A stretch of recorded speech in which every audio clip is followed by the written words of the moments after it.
Hi everyone, Dennis Foley from Acoustic Fields. Today we're going to talk about room compressor. Well, it's not really a room compressor, it's the compressor that engineers use.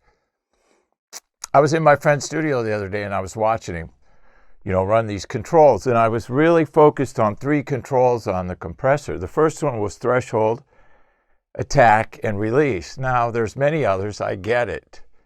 But these three I focused on for a reason, because there's some similarities between threshold, attack, and release in room acoustics. So we're going to look at those similarities. So let's do a little definition here. Threshold, the point at which compression begins the audio signal.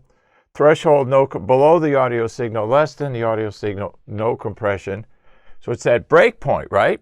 We have those in room acoustics. We'll talk about them.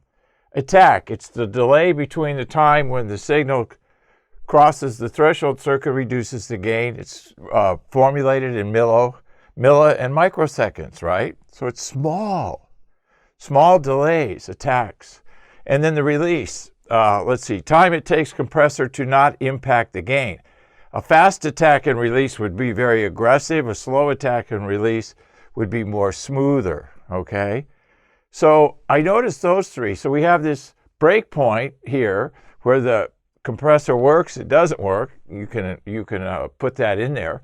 And then there's the delay between the time it works and quits working, right? Release is the same. Time it takes for the compressor to not impact the gain.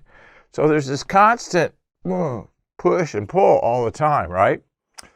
So we have the same thing with threshold. Let's look at threshold in room acoustics. We have modal pressure. That's the point which the pressure in the room turns, the frequencies get higher, and we get that Schroeder frequency where we have breakpoints in the room where there's pressure and reflections. So part of the room is compressing, part of it is expanding. So we're doing the same thing here. The Schroeder frequency is the range, the 100 to 200 hertz range in room acoustics. And of course, the compressor can be, I would think, any frequency range you could compress, and put a threshold in. Attack, the delay between the time when the signal crosses the threshold and the circuit reduces gain. So it's got a little lagged kind of situation going on there. We have the same thing in room acoustics. Modal pressures exaggerate and attenuate. So you have the same kind of situation. Release, time it takes the compressor to not impact the gain.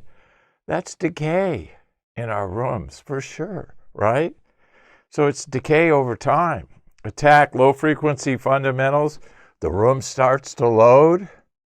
Okay, so as we got the compressor kind of working and we find out that it starts to load 100 to 200 cycles, that's our problematic. That's why I always tell people, we got to really focus on the low frequency below 100. Because once we start getting above 100, we get a little bit more room to work with. We have less of a pressure issue and more of a reflection issue. So I thought this was kind of an interesting comparison between a compressor, an actual digital circuit, I guess, if you will, and the digital domain and the analog domain of a room. There's a lot of similarities. Hope this helps. Thank you. Thank you for watching this video, and if you liked it, please give us a thumbs up. We also have a newsletter that you can subscribe to, so please do that because we offer special price discounts to only those on our newsletter. And then don't forget about our forum. We have started a forum on our own website where people ask questions, and I usually get a chance every couple days to look at it.